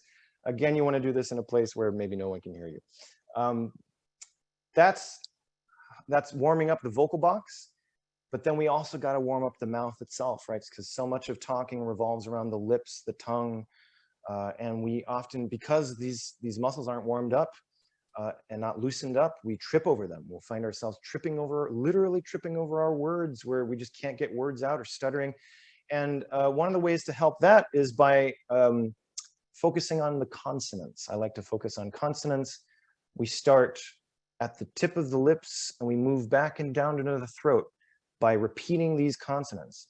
Pa, pa, pa, pa, right? That's at the very tip of the lips. Pa, pa, pa, pa. And then it moves inward a little bit with ba, ba, ba, ba, right? And then inward a little bit with the teeth, ta, ta, ta, ta. and then into the mouth a little bit with da da da da, and then into the mouth even further with ga ga ga ga, and then all the way back. Oh no, sorry, I think I got those reversed. Ka ka ka ka is in the back of the mouth, ka ka ka ka, and then in the throat is ga ga ga ga. So you do that over and over again. Pa pa pa pa, ba ba ba ba, ta ta ta ta, da da da da, ka ka ka ka, ga ga ga ga, and then you go back. Ga ga ga ga, ka ka ka ka, da da da da, ta ta ta ta, ba ba ba ba, pa pa pa pa. That really helps with ironing out those consonants as well. And then lastly, you can just blow air through your lips like a horse, or roll your tongue like a Spanish R, and that also sounds really funny and silly. Blowing your air through your lips sounds like, and then rolling your tongue sounds like. Folks, I share these exercises with you not just to publicly embarrass myself, but also to demonstrate to you the practice of speaking, which, you know, if you've never done theater before, or even never, you know, had been trained in public speaking, you know, you would never know a lot of this stuff. And especially as Asian Americans, we're not encouraged to do things like theater or public speaking. And so we're even less experienced in these things. So I do these as an introduction to the wide world of speaking and storytelling. And in my other workshops, I really go in depth with some of these exercises. But let's stop being so crazy silly, and let's turn inward, and let's talk about this process of somatic experiencing. What I mean by this, somatic means brain-body connection. And there is a burgeoning field of therapy and psychology that is showing that somatic experiencing is just as important, or somatic therapy is just as important, if not more important, than talk therapy, right? So we've all heard of, you know, a lot of us go to therapists and talk, and that's important to talk and to be able to verbalize your feelings, but a lot of us don't even really know what it is we're feeling. And in fact, a lot of therapists will say that the first step you need to do is to actually just feel your feelings. Before you talk about them, you need to feel them. You need to actually feel them. And your emotions are more than just a thing that you think about. They are literal sensations, physical sensations that manifest inside the body, right? So being happy is more than just smiling. Being happy might actually mean you feel something. You feel like a warm feeling coming up your shoulders and up your neck. Being sad is more than just crying. Being sad might mean you actually feel like a tension in the middle of your back, or actual like pain down your side or something like that, right? Being angry is more than just making an angry face. Being angry might actually mean like feeling hot and feeling like, you know, like you have ants in your pants or something like that. Like there's literal physical sensations. So therapists now are trying to get people to feel their feelings through the process of what's called somatic experiencing, or somatic therapy. And what that means is that we use grounding, breathing, and self-soothing exercises to turn our vision inward, and to observe those feelings as they run through our bodies. So we're going to try this today. We're going to try this with you all, and I hope you'll join me, because this can actually be quite mind-blowing if you do it right. I'm going to have you do some grounding exercises to get us to turn inward, and I'm going to evoke an emotion in you. I'm going to ask you to think of an emotion, to try and feel a specific emotion, and we're going to identify where in our bodies that emotion manifests itself physically. But first, in order to do that, we need to turn inward, and we need to sort of feel our own, become aware of our own bodies, and we do that through a number of different ways. The first one I like to do is a self-soothing exercise that you can actually do. It's very helpful for when you are feeling triggered, or when you're feeling like you're going through a panic response, or you know, a stressful situation.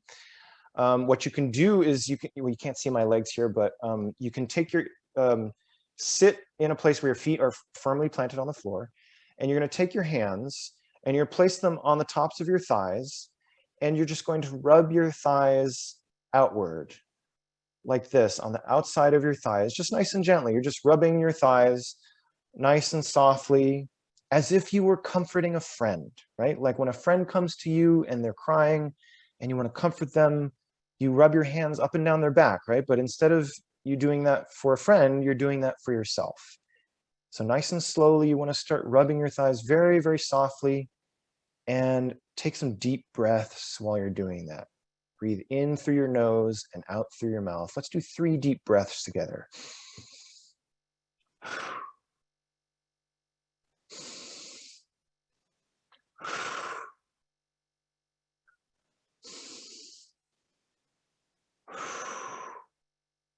Sometimes it helps to close your eyes. Good. And once you've run your hands up and down your thighs a good amount, then we're actually going to take our hands and we're going to move them up to our arms, and we're going to do the same thing. We'll rub our hands up and down our arms. Again, just like we're soothing a friend, but the person that you're soothing is yourself. This helps get us in touch with our bodies. It helps calm the mind, quiet the brain, and helps us turn inward. Take a few deep breaths here too.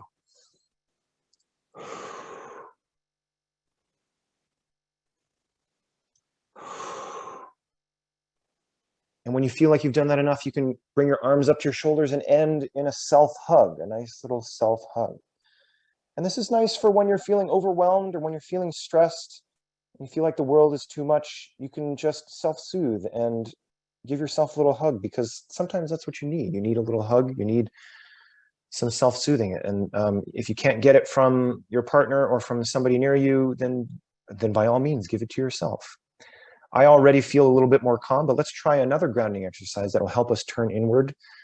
This exercise is called the 5-4-3-2-1 sense activation exercise, where you activate all of your 5 senses by using them to find different things around the room. So for example, I'll start with my sense of sight, and I will find 5 things in the room that I look at. I just look at 5 different things in the room. I notice them. I'll notice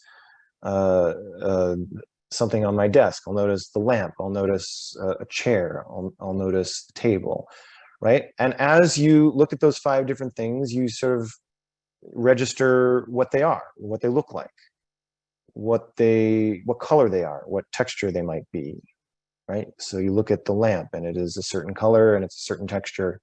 You look at the table, certain colors. 5 things, right? With the sense of sight. Then you do 4 things with the sense of sound. You try and listen and try and identify 4 things that you can hear. Maybe you're in a quiet room, so it's hard, so listen carefully, right? Maybe you can hear the whir of your computer. Maybe you can hear a dog barking outside. Maybe you can hear your own breathing, right? Whatever it is, find 4 things that you can hear. Followed by that, you're going to try and find 3 things that you can touch. 3 things around you that you can touch.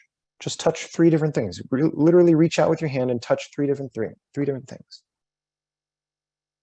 Right? Notice the texture, notice how they feel, notice their shape, all those things. Okay, then you're going to do 2 things that you can smell. 2 things. There might not be that many smells in wherever you are, but try really hard to try and identify 2 things that you can smell. And then lastly, you guessed it, 1 thing that you can taste.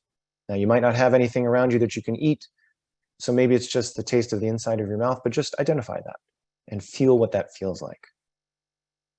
By the end of this, you should have all of your senses fully activated. You should feel calm, centered, and turning inward to yourself.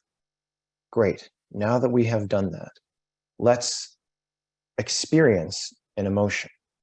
Now, I'd like for you to just take your hands and put them on your legs, and it would help. It helps if you close your eyes. I want you to close your eyes and take some deep breaths, really turning inward.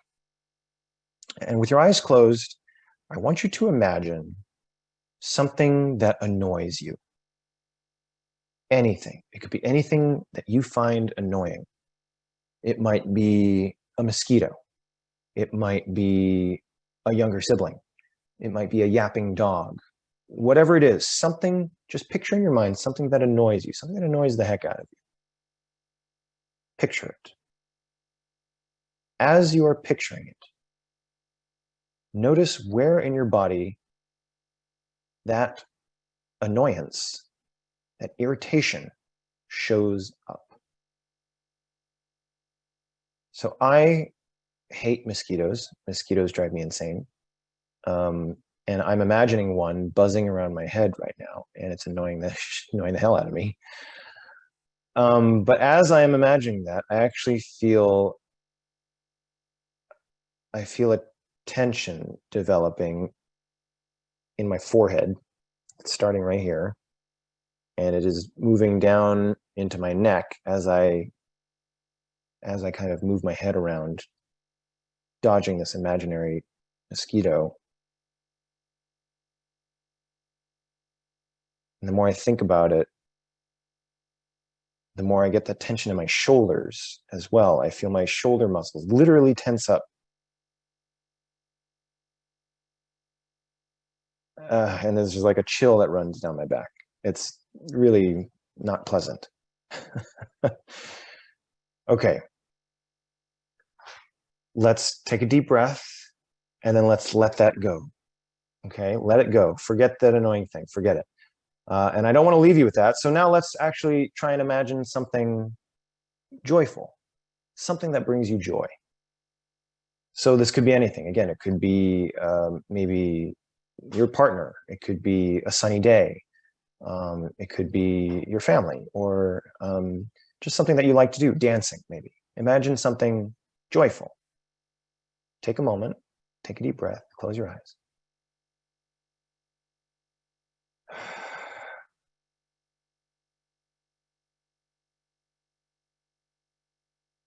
I'm imagining dancing, so I like to dance. And as I imagine dancing, I can feel this tingly feeling coming down my shoulders and into my arm.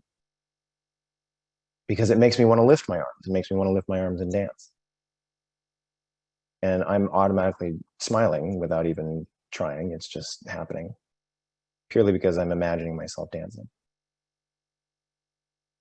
And now my face is warm because I feel this sense of joy that's happening right now. Wonderful. Now let's take another deep breath, and let's let that one go as well. And you can open your eyes and come back. Now, what you just experienced, hopefully, was the physical manifestation of your own feelings of annoyance and then joy. And hopefully you could pinpoint where in your body it was happening. And it's going to be different for everybody, right? Everybody's going to have a different experience.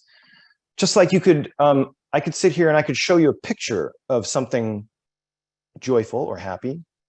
And even though you're all looking at the same picture, each and every single one of you is going to experience that joy in a different part of your body and in a different way. So, why do we do this? Well, this becomes hugely important when we try to tell stories and when we listen to stories. So actually, again, going back to emotional mirroring and mirror neurons, if I reach back into my memory and tell a story that involves the story from my past that involves real emotion, if I want to have any effect on you, the listener, I must dig deep and access those emotions like I just did with annoyance and joy. I need to access those emotions. I need to feel those emotions as I'm telling the story. And when I tell that story and I feel those emotions and I exhibit those emotions on my face and in my body language, you then as the listener feel them as well, and you reflect them back to me on your face and in your body language. When I see you reflect those feelings back to me, it positively reinforces them in my mind.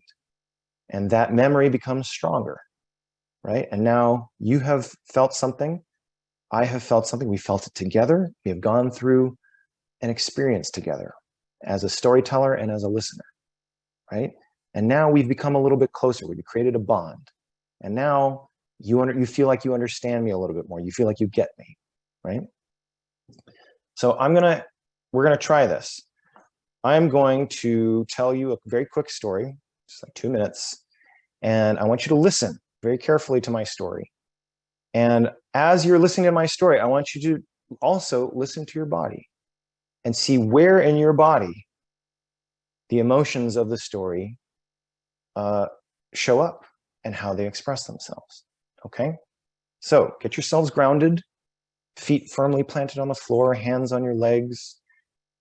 Take a couple of deep breaths.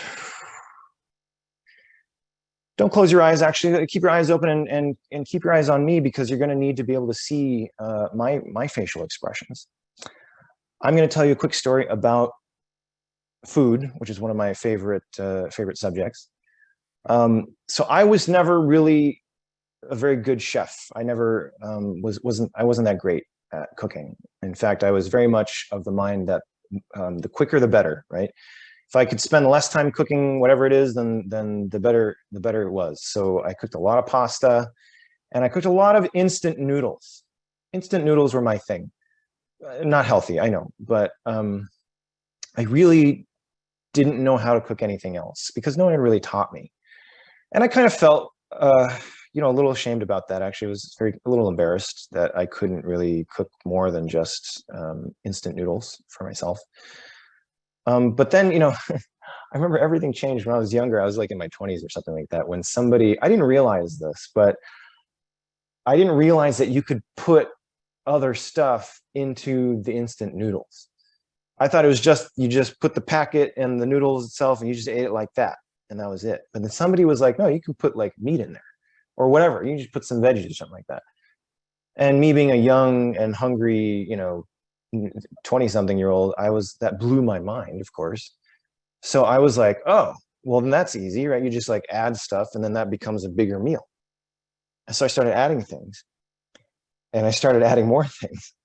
And I started adding so many things just as an experiment, just to experiment, because the flavors were so great. And eventually I'd had like these humongous bowls of soup with like tons of stuff in it.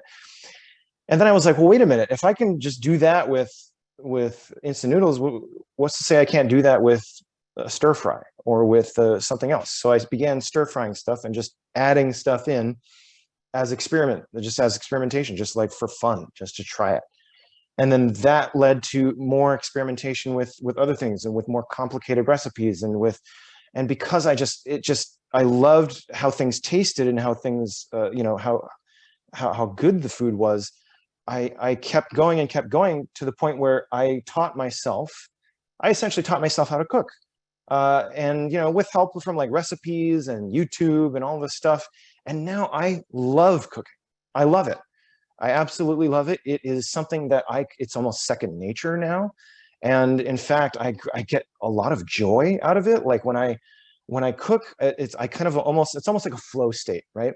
When you just sort of like forget what you're doing and you're just doing it. You're just going, you're throwing stuff in, you're experimenting, and then to the point where recently I was able to cook an entire 5-course meal for my family of traditional Chinese recipes for Chinese New Year.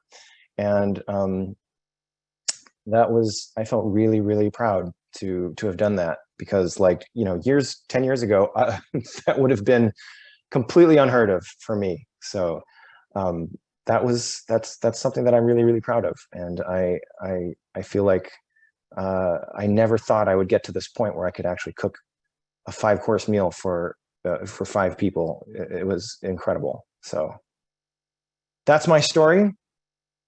I felt a lot of different things in that story. At first I felt embarrassed because I was revealing to you my ineptitude at cooking. And when I felt that embarrassment, I actually literally, I felt it in my body, and I actually felt myself hunch over. Oddly enough, I was sort of like hunched over and like, almost like physically embodying like embarrassment to you all, not even wanting to like look into the camera when I was talking about how bad of a cook I was, to then the joy of cooking and actually like throwing things into the pan. Like I didn't plan to like do all this motion or anything, but it actually just sort of came out. And then the pride when I felt pride for cooking the big meal, I felt this warm feeling go right up my chest and into my chin, actually into my face. That made me sit up straighter, actually. It made me even like, you know, sit taller, and I felt great. I felt really, really good. So that's what the experience was like for me. If you were doing this somatic experiencing, then you hopefully felt something in your own body as you were listening to that story. Maybe in a smaller way, but maybe you felt it, and maybe it registered, or you reacted to something that you saw me experiencing. I'm hoping that you felt that, and maybe we can talk about it in a little bit. But that's just kind of an example of how a story can actually transmit emotions from one person to another, and then have both people feel like they've experienced something together, right? It's very powerful, very, very powerful, this power of storytelling. It's very, very strong. And of course, I have a lot of writing / journaling exercises that you can do to help you get over your internal inner critic, and help you understand yourself, your identity in a more positive way, and how to get out of toxic shame and into healthy shame. But we're not going to go over these today. We don't have a lot of time. But definitely, you know, screenshot this slide, or we'll get you the slides afterward to try and work on these exercises.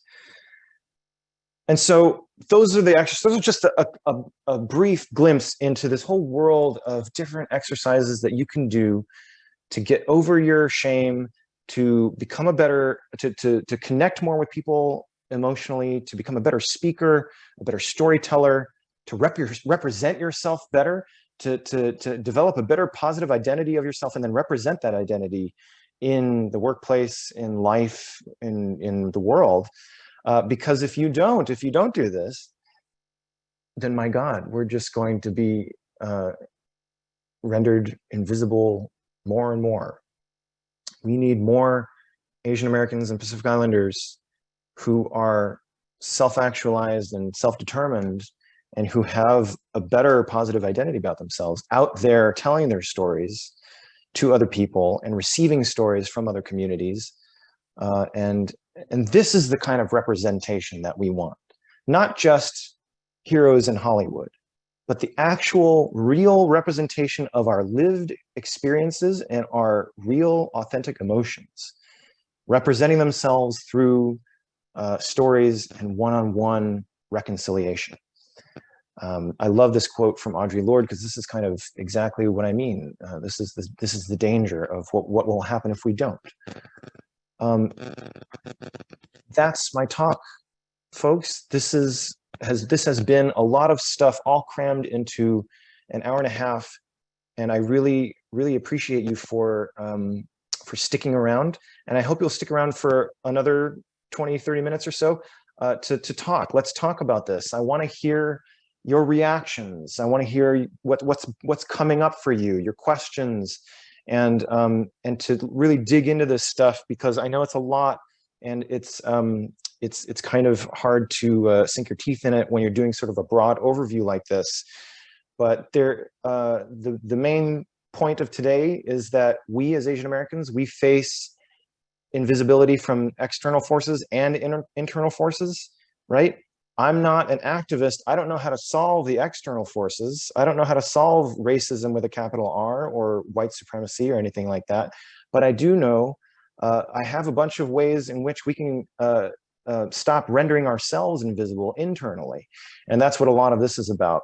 And I think that those two things then start to connect when you start to represent yourself and tell your story out into the world. It starts to fight against those external forces of invisibility. This is how we can overcome, and how we can stop Asian hate, and how we can resist and become more liberated as a community and as individuals as well. So thank you very much. And let's talk. Let's keep this conversation going. Do we have any questions? Hi, I'm going to go off mute and maybe be brave to turn on my camera. I'm not sure what's going to be showing. I just recently changed my office layout. First of all, thank you, Nap, for having this. I'm actually based in the East Coast and it's a little bit late. I have my little one under my desk, so that's my lived experience, is that I was trying to be in my body motion, but there's a little other commotion going on. But thank you so much, Ryan, for the different tools here. I think there are a lot of things that probably I knew but did not know how to connect. And, you know, one of the things that I do in my profession, I think my core is in business analysis and connecting, you know, different parties. And I think that's really, you know, the superpower of being like any kind of based of an immigrant, right? Like obviously I'm going to be proud of being an Asian American, but I really resonate with anybody that's close to their immigrant experience. What's next for me is really just trying to own my storytelling element. I think that I'm probably not stereotypical, where I am the one that's actually very loud in the group, right? And I will speak up for myself and for others, agnostic if they're Asian or not, because that is how that's how we grow a community. So I'm actually kind of anti the stereotype, which actually works against me to some degree because it's not what people expect and it's not what other Asian Americans expect. So I don't always fit the mold, which probably I'm used to because I grew up in a place where I think I was one of the handful, right, of other. But I think there's something really important about the storytelling element and you reaffirming that piece for me is just really life affirming. My background has been in writing and documentation journalism, so I'm happy to hear from the others, and I would just love to start to collect more stories that probably aren't so profound. There's a lot of little things with microaggressions or things that we ruminate over probably during the end of the day. And the more we can kind of collect these kind of behaviors and trends, right, then we can kind of see what's the truth for us versus the truth for capital U, us, right? Hoy, I'm gonna interrupt you right there, and I'm gonna say thank you so much for your comments. That's wonderful. I wanna ask you, number one, do you have a question? And then number two, I would actually challenge you I think it's fantastic that you sort of break the stereotype and you are you are self-proclaimed as loud or talkative, but in that I'd like to offer a challenge in that loudness or non-stereotypical being direct, are you expressing your emotions in this way that we've been talking about? Do you actually, when you tell stories, or if you tell stories, are those stories personally, are they personal? Are they authentic? Do they touch on real emotion in yourself? Or are you simply retelling stories, retelling facts and talking about facts? Because this is what I mean, is that, like, we can tell stories. I can sit here and tell you stories about other people and tell you stories about, and regurgitate facts, but none of it is going to impact you as a listener unless it has my own personal emotions in it and it carries those personal emotions. That's what we are, literally just human beings listening with our emotions. We are listening to other people's emotions with our emotions. And this is why I tell people to tell stories in their presentations and whatnot, because, people don't remember PowerPoints. I know I just gave you a whole PowerPoint presentation, but people don't really remember PowerPoint presentations. They remember how the presentation made them feel, right? So if the more we can do that, the more we can actually express these emotions through story, then the more of an impact we will have and leave on people. So I want you to think about that more in terms of your storytelling, in terms of your speaking and writing, and are you touching on real raw emotions? Because that's really what's going to have an impact. And then also, and I'm sorry, did you have a question? Was there a question, or is there not? No, there wasn't a question. I think a lot of follow-ups are just going to be more introspective, but thank you for the feedback. Yeah, yeah, absolutely. And thank you so much for being how you are and being having that wonderful sense of wanting to speak, actually, because that's the first step, right? Is actually wanting to speak and wanting to connect. That's fantastic. Thank you so much. Noelle. Yeah. Yes, I had a question from Femina earlier. She actually had to drop off, but I will ask the question for her. She asked earlier when we were talking about, to give you context, we were talking about seeking medical help. And just kind of like, yes, I actually have two questions on it. Femina asked, do you think that in healthcare, there is an assumption that large population countries like China are already doing research studies on illnesses that impact this population? That's a great question. I'm not in healthcare. I can't really answer that. But yeah, I mean, I'm sure there's a sense, again, because Asian Americans are seen as or misperceived as perpetual foreigners. I can see there being a connection between, you know, like healthcare professionals viewing Asians as having more of a connection to Asia than a connection to America, and therefore thinking, oh, well, they've got their own thing going on, and we don't really need to focus too much because they have their own medicine, or they have their own, maybe they're going to go back to China, and so they're not here permanently, or whatever it is they might think.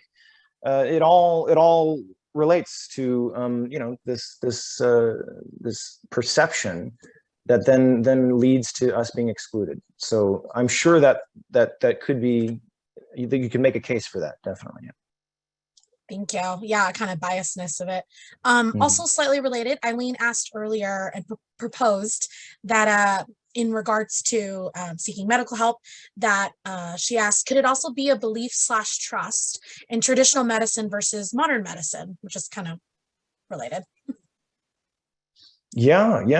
Yeah, absolutely. I think, I mean, yeah, of course, we as Asian Americans, we come from dozens of different, health traditions that are, a lot of them are thousands of years old, right? And so that, as a cultural trait, we can, a lot of us still believe in those health traditions, and might trust them more than Western health practices. And so that definitely, absolutely, adds to the distrust or to the wariness of Western medicine and Western doctors, right? So it's like, well, I mean, I've got my herb shop right down the street. Why do I need to go to a doctor? I've got the acupuncturist. Why do I need to go to a doctor? Yeah, for sure. I mean, like, there's like that little list that I had on that one slide is just a short little, I mean, there's so many reasons why Asian Americans have problems with healthcare, right? And why we don't seek out medical help as much as other communities do, right? There's so many different reasons, cultural reasons, psychological reasons. It all intertwines. Absolutely, yes. I have another question from A. How do you tell stories without a tinge of poor me when we talk about our challenges? Do you have any tips for internalizing a more empowered tone/mindset than one that's a victim from facts? Yeah, absolutely. So that's a great question. And I delve into this more in my storytelling workshop, but the idea behind analyzing your shame and parsing it out between healthy shame and toxic shame is important, because once you've figured out the lesson that can be learned from your shame, then it is not it's not a story of poor me. It's a story of, here's what I learned, right? And everybody wants to learn. Everybody wants to learn something, right? And we're always open to learning. So when you hear someone tell a story about something they learned, then we're all ears, right? So if your story is like, I went through this really hard time, and you just leave it at that, then yeah, that's a poor me story, and that's kind of a downer, right? Because we're listening to your emotions, and if all your emotions are just like, well, I'm really sad, then your listeners are going to be like, okay, well, now we're sad too, and now we're all just sad. But what's the point? So the more that we can, turn it into a journey, turn it into an actual like story with a beginning, middle, and end, then it becomes a journey. It becomes a journey that other people want to go on. It becomes a lesson that other people want to learn. And it becomes more than just this one singular emotion, right? Because we are more than just one emotion, right? When you are sad, yeah, you're sad, but there's other emotions around it, right? You didn't start out sad, you became sad, and then you didn't end sad, maybe went on to something else, right? So it's all part of this journey, right? So you got to tell the story from the beginning to the middle to the end. So that's when we cherry pick the stories, cherry pick the emotions. That's when it becomes things like a pity party, or even on the other side, it becomes bragging, right? So when we want to tell stories of success, right? So like my story earlier, for example, the story about cooking. If I just came to you and I cherry picked the proud part, and I just came to you and I said, man, I cooked a really good meal, a 5-course meal for 5 people, and it was fantastic. And that was it. If that was the end of my story, then yeah, that's a little bit, that's bragging a little bit. But it's because I didn't tell you the whole story. But if I start from the very beginning, right, where the very beginning, remember, was me feeling a little bit embarrassed, actually. I was like, well, I'm embarrassed, I'm a really bad cook. But then there was an obstacle where I was like, I don't know how to cook. But then I got over that obstacle, and then I became a good cook. And that's the whole story. And that's actually interesting, right? Because then you, as a listener, you not only hear my emotion, the emotional journey, but you also identify with that as a journey itself, right? Because you've gone on similar journeys where you were bad at something and then you became good at something, and you see yourself, you identify with that story, with that journey.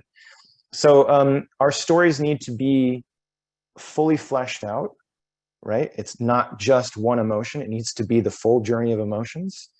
And they need to have a beginning, middle, and end. And we need to learn how to craft those stories a little bit better in order to become more engaging. Thank you, Ryan. It looks like we're just running out of time. I have one more question from Hoy. If anybody else has a quick question, you can throw it in the chat. I'll ask Hoy's last question. Changing culture versus changing self. What are some professional development programs we can encourage in the workplace? Implemented examples. How do we align with other communities to shift culture? Well, so I'm not aware of other programs except for my own, and I can tell you that I actually have a training program that is specifically designed for this purpose. Basically, what I just gave you was like really just sort of an overall introduction to these ideas and notions. What I propose to do is to delve deeper into those 4 R's, and then have your workplace develop a story sharing circle where employees or the Asian American ERG or just a small group of people can get together and share stories of invisibility, stories of being triggered, stories of problems in the workplace, right, where they can share those stories honestly and safely in a supportive space, right? And then you turn that group, that story sharing group, into a workplace transformation task force that they can then take the things that they've learned from the workshops and the stories that they've shared with each other and use cultural synthesis to then figure out how to alter workplace culture to solve the problems that were brought up in the stories. So there's a whole progression that I propose that I've developed. I don't really know. I'm relatively new to this diversity, equity, inclusion world, as a lot of us are actually, ever since the Black Lives Matter movement.